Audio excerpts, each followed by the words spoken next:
Halos lahat ay nagtatanong doon sa aming bayan, sa gitnang kanluran na aking pinagmulan.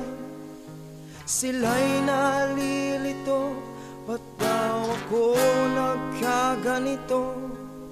Kung ano ang dahilan, ako lang ang nakakaalam.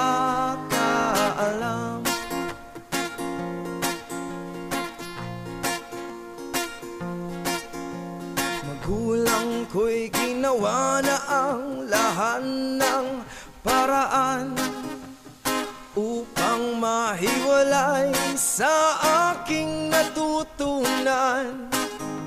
Subalit hiniwan ko ang binigay na karangyaan, at kung ano ang dahilan, ako lang ang nakakaalam.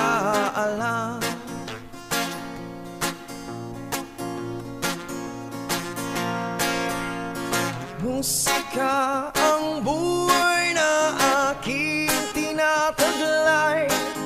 Ito rin ang dahilan kung ba't ako naglalakbay.